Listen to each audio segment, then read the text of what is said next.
Dear students, welcome back to Shumurti Academy classes. ಇವತ್ತಿನ ವಿಡಿಯೋದಲ್ಲಿ ನಾವು first PUC computer science chapter 2 encoding schemes and number ಸಿಸ್ಟಮ್ನ ನೋಡ್ತಾ ಹೋಗೋಣ. ಇವತ್ತಿನ ವಿಡಿಯೋ ಡೇ 1 ವಿಡಿಯೋ ಆಗಿರುತ್ತೆ. ಆ ಚಾಪ್ಟರ್ 1 ವಿಡಿಯೋಸ್ ಕೂಡ ಅಪ್ಲೋಡ್ ಮಾಡಿದ್ದೀನಿ. ಆ ವಿಡಿಯೋಸು ನಿಮಗೆ ಡಿಸ್ಕ್ರಿಪ್ಷನ್ನಲ್ಲಿ ಅಂದರೆ ಈ ವಿಡಿಯೋ ಕೆಳಗಡೆ ಸಿಗುತ್ತೆ, ಒಮ್ಮೆ ಚೆಕ್ ಮಾಡಿ. ಇಂಟ್ರೊಡಕ್ಷನ್ ಕ್ಲಾಸ್ನ ನೋಡ್ತಾ ಹೋಗೋಣ. ಇಲ್ಲಿ ನಮಗೆ encoding scheme and number system ಈ ಒಂದು ಚಾಪ್ಟರು ಇಂಪಾರ್ಟೆಂಟ್ ಆಗಿರುತ್ತೆ. ಇಲ್ಲಿ ಯಾವ ರೀತಿಯಾಗಿ ನಮ್ಮ ಕಂಪ್ಯೂಟರ್ ಸಿಸ್ಟಮು ನಿಮಗೆ ಈಗಾಗಲೇ ಗೊತ್ತು, ಕಂಪ್ಯೂಟರ್ ಸಿಸ್ಟಮ್ ಅಥವಾ ಕಂಪ್ಯೂಟರ್ ಏನಿದೆ ಅದು ಬೈನರಿ ಲ್ಯಾಂಗ್ವೇಜಸ್ ಮಾತ್ರ ಅರ್ಥ ಮಾಡ್ಕೊಳ್ಳೋದು. ಸೊ ಬೈನರಿ ಲ್ಯಾಂಗ್ವೇಜ್ ಅಂದರೆ 0 ಮತ್ತು 1. ಇಲ್ಲಿ ನಾವು ಏನು ಯೂಸರ್ ಇದ್ದೀವಿ, ಅದು ನಾವು ಕೊಡ್ತಕ್ಕಂಥ ಇನ್ಪುಟ್ಸು ಅದು ಯಾವ ರೀತಿಯಾಗಿ ಕನ್ವರ್ಟ್ ಮಾಡಿ ನಮಗೆ ಔಟ್ಪುಟ್ ಕೊಡುತ್ತೆ ಅನ್ನೋದನ್ನು ನಾವಿವತ್ತು ಅಂದರೆ ಈ ಒಂದು ಚಾಪ್ಟರಲ್ಲಿ ನಾವು ತಿಳಿತಾ ಹೋಗ್ತೀವಿ. It is very interesting to know that how computer will accept and identify each input character and convert that into equivalent machine code for processing and output which is generated will be converted into human readable form. So ನಾನು ಈಗಾಗಲೇ ಹೇಳಿದೆ, computer binary languages ಮಾತ್ರ ಅರ್ಥ ಮಾಡ್ಕೊಳ್ಳೋಕೆ ಸಾಧ್ಯ ಆಗುತ್ತೆ.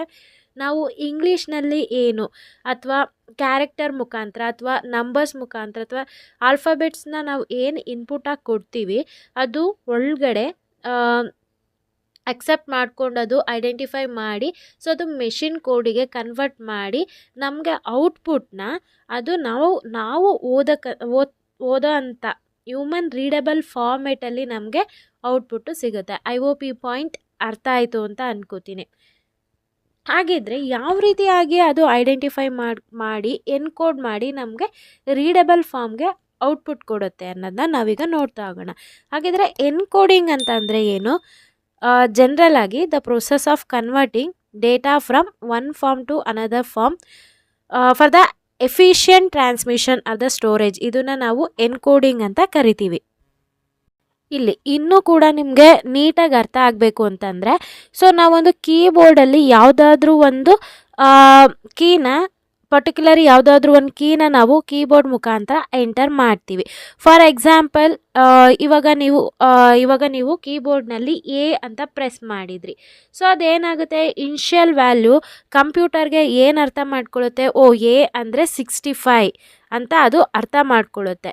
So ಅದೇನು ಮಾಡುತ್ತೆ, ಬೈನರಿ ಈಕ್ವಿವೆಲೆಂಟ್ ಆಗಿ ಕನ್ವರ್ಟ್ ಮಾಡುತ್ತೆ. ಕಂಪ್ಯೂಟರ್ ಅರ್ಥ ಮಾಡ್ಕೊಳ್ಳೋದು ಬೈನರಿ ವ್ಯಾಲ್ಯೂಸ್ ಮಾತ್ರ.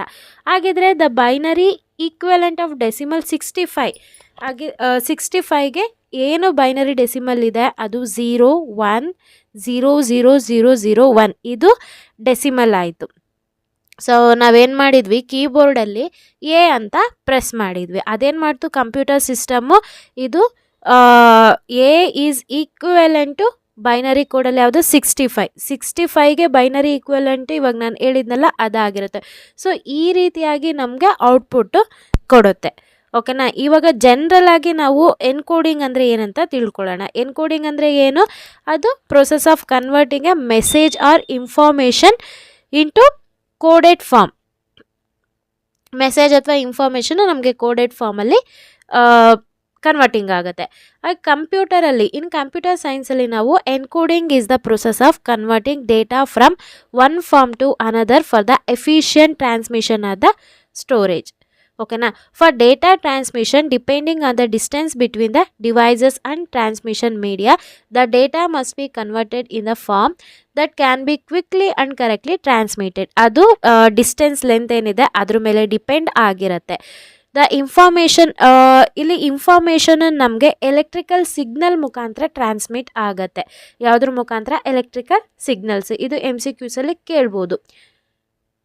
The conversion of data bits into electrical signals cannot be sufficient. ಇಲ್ಲಿ ನಾವು ಬಿಟ್ಸಲ್ಲಿ ಮಾತಾಡ್ತೀವಲ್ಲ, ಬಿಟ್ಸ್ ನಮಗೆ ಎಲೆಕ್ಟ್ರಿಕಲ್ ಸಿಗ್ನಲ್ ಆಗಿ ಕನ್ವರ್ಷನ್ಗೆ ನಮ್ಗೆ ಅಷ್ಟು ಸಫಿಷಿಯೆಂಟಾಗಿ ಇರೋದಿಲ್ಲ. So there is a need of some more encoding schemes. So ಈ ಒಂದು ಕಾರಣಕ್ಕೆ ನಮಗೆ ಇನ್ನೂ ಸ್ವಲ್ಪ ಎನ್ಕೋಡಿಂಗ್ ಸ್ಕೀಮ್ಸು ಬೇಕಾಗತ್ತೆ. ಅದಕ್ಕೆ ನಾವು ನಮಗಿಲ್ಲಿ different types of encoding schemes ಇದೆ. ಅದು ಆಸ್ಕಿ ಆಗಿರ್ಬೋದು, ISCI ಆಗಿರ್ಬೋದು, ಅಥವಾ ಯೂನಿಕೋಡ್ ಆಗಿರ್ಬೋದು. ಈಗ ಪ್ರತಿಯೊಂದು ಟೈಪ್ಸ್ನ ನಾವೀಗ ನೋಡ್ತಾ ಹೋಗೋಣ. ಸೊ ಇದಕ್ಕೆ ಸಪ್ರೇಟಾಗಿ ನೋಟ್ಸ್ನ ಮೇಂಟೈನ್ ಮಾಡಿ ಅಂತ ಹೇಳಿದೆ. ಸೊ ನಾನು ಇಲ್ಲಿ ಏನು ಹೇಳ್ತಾ ಇರ್ತೀನಿ, ವಿಡಿಯೋನ ಪಾಸ್ ಮಾಡಿಕೊಂಡು ನೀವು ನೋಟ್ಸಲ್ಲಿ ಎಂಟರ್ ಮಾಡ್ಕೊತಾ ಹೋಗಿ. ಇದೊಂದು ಇಂಪಾರ್ಟೆಂಟ್ ಚಾಪ್ಟರ್ ಆಗಿರುತ್ತೆ, ಓಕೆನಾ. ಆಸ್ಕಿ ಅಂತಂದರೆ American standard code for information interchange ಅಂತ ಕರಿತೀವಿ. ನೆಕ್ಸ್ಟ್ ಟೈಪ್ ಯಾವುದು? Indian script code for information interchange. Unicode, ಇದನ್ನ ನಿಮಗೆ MCQs ಅಲ್ಲಿ ಕೇಳ್ತಾರೆ, ಎಕ್ಸ್ಪ್ಯಾಂಡ್ ಅಂತ ಹೇಳ್ಬಿಟ್ಟು. ಸೊ ಈಗ ಒಂದೊಂದೇ ನಾವು ನೋಡ್ತಾ ಹೋಗೋಣ. ಆಸ್ಕಿ ಅಂದರೆ ಏನಂತ ತಿಳಿತಾ ಹೋಗೋಣ. ಆಸ್ಕಿ ಅನ್ನೋದು ಒಂದು ಇಂಟರ್ನ್ಯಾಷನಲ್ ಸ್ಟ್ಯಾಂಡರ್ಡು. ಇದರಲ್ಲಿ ನಾವು ಲೆಟರ್ಸು, ಡಿಜಿಟ್ಸು, ಸಿಂಬಲ್ಸ್ನ ರೆಪ್ರೆಸೆಂಟ್ ಮಾಡೋದಕ್ಕೆ ಯೂಸ್ ಮಾಡ್ತೀವಿ.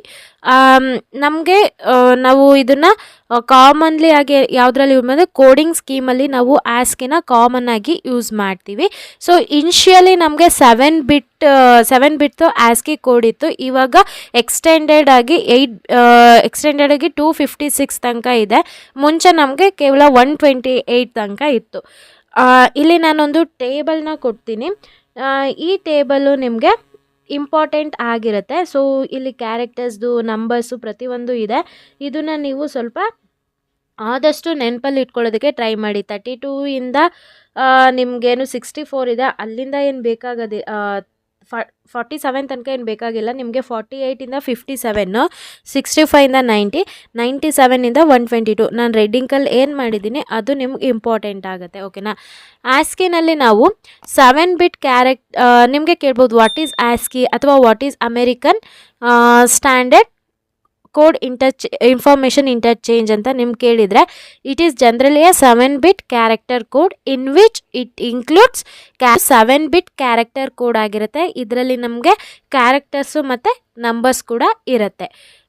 ಒಂದು ಎಕ್ಸಾಂಪಲ್ ತೊಗೊಂಡು ನೋಡಿದರೆ ನಿಮ್ಗೆ ಗೊತ್ತಾಗುತ್ತೆ ಯಾವ ರೀತಿಯಾಗಿ ಕನ್ವರ್ಷನ್ ಆಗುತ್ತೆ ಏನು ಅಂತ ಹೇಳ್ಬಿಟ್ಟು.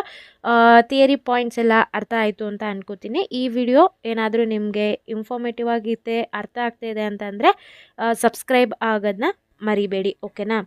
ಸೊ ಇವಾಗ ನಾವು ಇಲ್ಲಿ ಒಂದು ಎಕ್ಸಾಂಪಲ್ನ ತೊಗೊಂಡಿದ್ದೀವಿ. ಸೊ ಇದನ್ನು ಯಾವ ರೀತಿಯಾಗಿ ನಾವು ಕನ್ವರ್ಟ್ ಮಾಡೋದು ಅಂತ ನೋಡ್ತಾ ಹೋಗೋಣ. ಈಗ ಕೊಟ್ಟಿರೋಂಥದ್ದು ಬೈನರಿನಲ್ಲಿದೆ, ನಾವು ಆಸ್ಕಿ ಕೋಡಾಗಿ ಕನ್ವರ್ಟ್ ಮಾಡಬೇಕಾಗತ್ತೆ. ಸೊ ಇಲ್ಲಿ ನಿಮಗೆ ಅವರು ಯಾವುದೇ ಒಂದು ಇಲ್ಲಿ ಬೈನರಿ ನಂಬರ್ಸ್ನ ಅವರು ಈ ಥರ ಕೊಟ್ಟಿರ್ತಾರೆ, ಓಕೆನಾ. ಇಲ್ಲಿ ಏನು ನಿಮಗೆ ಕಾಣಿಸ್ತಾ ಇದೆ 100 1001 ಅಂತ ಹಿಂಗೆ ಕೊಟ್ಟಿರ್ತಾರೆ. ಇದು ಬೈನರಿ ನಂಬರ್ಸ್ನ ಅವರು ಕೊಟ್ಟಿರ್ತಾರೆ. ನೆಕ್ಸ್ಟ್ ಕ್ಲಾಸಲ್ಲಿ ನಾನು ಸಾಲ್ವ್ ಮಾಡ್ತೀನಿ, ಓಕೆನಾ. ಸೊ ಇವಾಗ ನಾವು ಕೊಟ್ಟಿರೋಂಥ ಬೈನರಿನ ನಾವು ಗ್ರೂಪಿಂಗ್ ಮಾಡ್ಕೋಬೇಕಾಗತ್ತೆ. ನಾವಿಲ್ಲಿ ಮಾತಾಡ್ತಾ ಇರೋದು ಆಸ್ಕಿನಲ್ಲಿ ನಾವು 7 ಬಿಟ್ನ ಮಾಡ್ತೀವಿ. ಸೊ ನಮಗಿಲ್ಲಿ ಅಕಸ್ಮಾತ್ ನಿಮಗೆ ಈ ರೀತಿ ಏನಾದರೂ ಇತ್ತು 1001 ಡೆಸಿಮಲ್ ಇದೆ 0.001 ಈ ಥರ ಏನಾದರೂ ಕ್ವಶನ್ನ ಕೊಟ್ಟಿದ್ರೆ ನೀವೇನು ಮಾಡಬೇಕು, ಇಲ್ಲಿ ಪಾಯಿಂಟ್ ಇದೆ, ಪಾಯಿಂಟ್ ರೈಟ್ ಸೈಡಿಗೆ ಏನು ಬರುತ್ತೆ ನಾವು 7 ಬಿಟ್ ಗ್ರೂಪಿಂಗ್ ಮಾಡ್ತೀವಿ.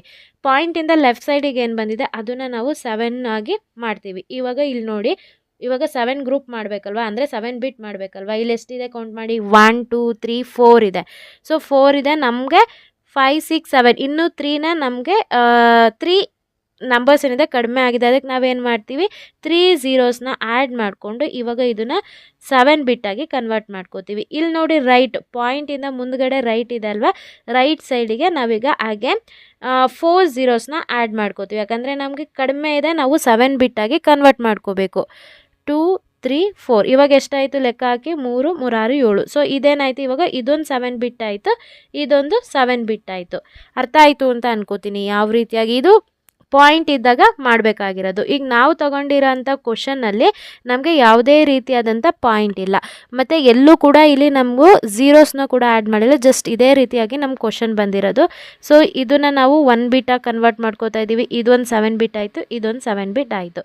ಸೊ ಇಲ್ಲಿ ನಾವು 7 ಬಿಟ್ನ ಮಾತಾಡ್ತಾ ಇರೋದ್ರಿಂದ ನಮಗೆ BCD ಕೋಡ್ ಯಾವ ರೀತಿಯಾಗಿ ಬರುತ್ತೆ ಅಂದರೆ, ಮೇಲೆ ಇಲ್ಲಿ ನಾನು ಏನು ಬರೆದಿದ್ದೀನಿ ಇದನ್ನು ನೀವು ಬರ್ಕೋಬೇಕು, ಇದು ಇಂಪಾರ್ಟೆಂಟ್ ಆಗಿರುತ್ತೆ.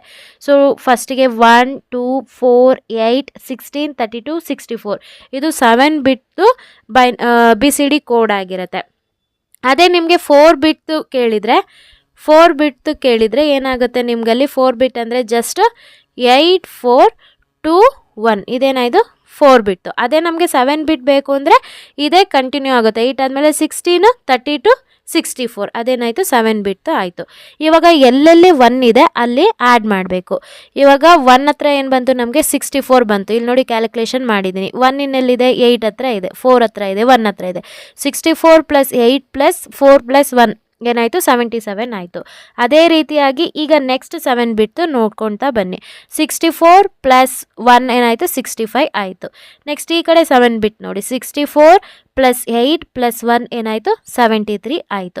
ಸೊ ಈಗ ಕೊಟ್ಟಿರೋಂಥ ಬೈನರಿನ ನಾವು ಡೆಸಿಮಲ್ಲಾಗಿ ಕನ್ವರ್ಟ್ ಮಾಡಾಯಿತು. ಈಗ ಡೆಸಿಮಲಲ್ಲಿ ನಮಗಿದೇನಿದು ಈ 73 65 ಈ 77 ಅನ್ನೋದೇನಿದು ನಮಗೆ ಡೆಸಿಮಲ್ ಆಗಿ ಬಂತು. ಈಗ ಡೆಸಿಮಲ್ ಆಗಿ ಸಿಕ್ಕಿದ್ನ ನಾವು ಆಸ್ಕಿಗೆ ಕನ್ವರ್ಟ್ ಮಾಡಬೇಕು. ಸೊ ಆಸ್ಕಿಗೆ ಕನ್ವರ್ಟ್ ಮಾಡಬೇಕು ಅಂದರೆ ನಾನು ನಿಮ್ಗೆ ಹೇಳ್ದೆ ಒಂದು ಚಾರ್ಟ್ನ ಕೊಟ್ಟೆ ಅಲ್ವಾ, ಆ ಚಾರ್ಟಲ್ಲಿ ನೋಡಿ ಈ ರೀತಿಯಾಗಿ ನೀವು ಬರ್ಕೋಬೇಕು. 65 ಅಂದರೆ ಏನು, first ABCDನ ಬರ್ಕೊಂಬಿಡಿ. ABCD A to Z ಬರ್ಕೊಂಡು ಇಲ್ಲಿ 65 66 67 68 69 70 71 72 ಈ ಥರ ನೀವು ಬರ್ಕೊಳ್ಳಿ. ಇಲ್ಲಿ ನಮ್ಗೆ ಏನು ಸಿಕ್ಕಿದೆ 73 ಸಿಕ್ಕಿದೆ. 73 ಎಲ್ಲಿದೆ ನೋಡಿ, ಇಲ್ಲಿ ರೆಡ್ಡಿಂಕಲ್ಲಿ ಮಾರ್ಕ್ ಮಾಡಿದ್ದೀನಿ. 73 ಅಂದರೆ ಏನು I, 77 ಅಂದರೆ ಏನು M, ನೆಕ್ಸ್ಟು 65 ಅಂದರೆ ಏನು A. ಸೊ ಇವಾಗ ನಮಗೆ ಇವಾಗ ನಾವು ಯಾವುದಕ್ಕೆ ಆಸ್ಕಿಯಾಗಿ ಕನ್ವರ್ಟ್ ಮಾಡಿದಾಗ ನಮಗೆ ಏನು ಸಿಕ್ತು IAM ಅನ್ನೋದು ನಮಗೆ ಸಿಕ್ತು. ಸೊ ನಮಗೆ ಬೈನರಿಯಿಂದ ಡೆಸಿಮಲಿಂದ ಆಸ್ಕಿಗೆ ನಾವು ಕನ್ವರ್ಟ್ ಮಾಡಿದ್ದು. ಐ ಹೋಪ್ ಅರ್ಥ ಆಯಿತು ಅಂತ ಅನ್ಕೋತೀನಿ.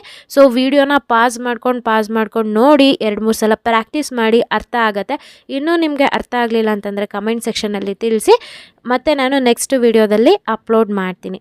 ಸೊ ನೀವು ಇದು ನನ್ನ ಹೊಸ ಚಾನಲ್ ಆಗಿರೋದ್ರಿಂದ ಸಬ್ಸ್ಕ್ರೈಬ್ ಮಾಡೋ ಮುಖಾಂತರ ಈ ಒಂದು ಚಾನಲ್ಗೆ ಸಪೋರ್ಟ್ ಮಾಡಿ.